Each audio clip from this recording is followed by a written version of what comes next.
history offerings for the last 3 years? 3.5. 3.5 years. He is used to talking to 17-year-olds. So, can you guys act like that? And I have to say, he has the singular distinction of being the only speaker who made his own cookies.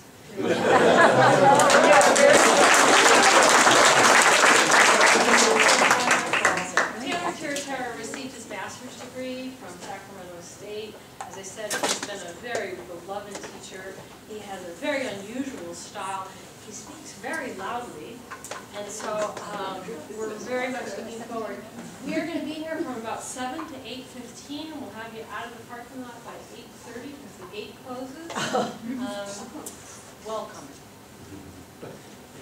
Hello, everyone. I'm Taylor, and welcome to this installment of the Dean's Lecture Series. And I actually played around with the format a little bit since that flyer went out to everybody in terms of the different subjects we cover tonight. So I actually have narrowed this down to a list of very specific icons and the way that we have used them, and they have been thought of throughout American history. The first thing I wanted to start off with was just a little bit of an icebreaker. I think it's a little bit too much of a full house to get introductions from all of you, but would a couple of you, though, like to raise your hands and tell me who a big hero is of yours from American history and why you feel that way? Does anyone want to take that leap here? Go ahead. Benjamin Franklin. Benjamin Franklin. Why is Benjamin Franklin a big hero of yours? Well, I just read the book. The Americanization of Benjamin Franklin. Okay, you're one ahead of me then, because I've not gotten to that one yet. So. Very good. And I had no idea he was not appreciated in his own time. No, he was kind of seen as a strange, a joke in a sense. In fact, one of his key roles in the Constitutional Convention was to lighten the tension in a sense. Whenever the debates would become explosive, he would just get everyone together, try to negotiate a deal, and tell a bunch of jokes to diffuse the tension in the room. So that was one of the ways that people saw Benjamin Franklin back in that time period. Would anyone else like to venture a hero from American history? Go ahead. Susan B. Anthony. Susan B. Anthony. Why is Susan B. Anthony a big hero of yours? Worked hard to get women's votes. Worked very hard to get women the right to vote. A struggle which, by the way, if you start it from Seneca Falls in 1848, which is probably the official place to start the women's suffrage movement, it took over 70 years for them to attain the national right to women's suffrage, and they had a lot of ups and downs along the way. So that definitely is a very good choice as well. Were there any other icons from American history? Go ahead. Yeah, I think Teddy Roosevelt was up there because what he did,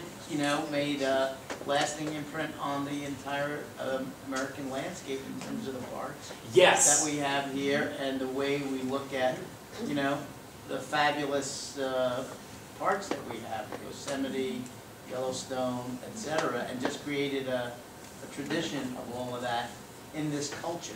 Yes, and there's actually a great story behind that. One of the reasons why Teddy Roosevelt did that was because he wanted to show everyone, he believed in manliness in a sense, like he believed that it was an essential part of American, growing up to go out and conquer the natural world and to go out and conquer nature. So obviously, if you want to do that, you're going to need these wide open, beautiful spaces of the West. So that was a major incentive for Teddy Roosevelt in helping to create the national park system. Let's get a couple more. Yeah.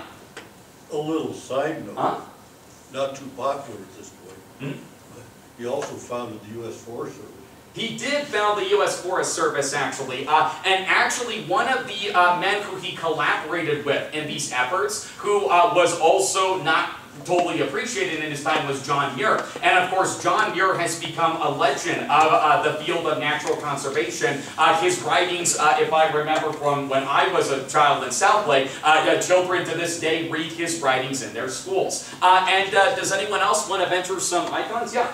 How about a real modern one? Sure. Stephen P. Jobs. Yes.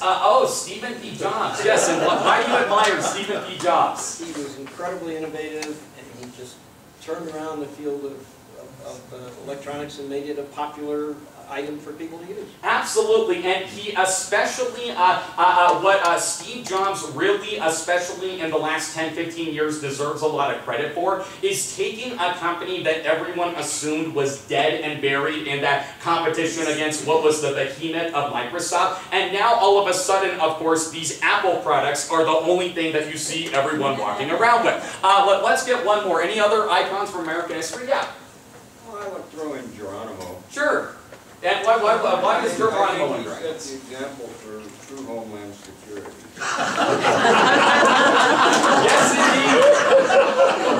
And Geronimo, he actually, he knew, he was sort of aware from the beginning that his fight was hopeless, but he was willing to fight that good fight in the name of keeping the Apache homelands. He did so with something only in the area of 100 fighters or so against the might of the U.S. Army, and he held out for years. So Geronimo is definitely considered by many people today to be a hero of American history. And I actually, one of the quotes, one of my favorite all-time quotes is what I put up there from Faulkner. The past is not dead, it's not even past. And what Faulkner was saying with that quote. And actually, I assume, normally I get so many hands in class when I ask this question, but I assume with you guys coming to my lecture that I'll get fewer hands this time around. But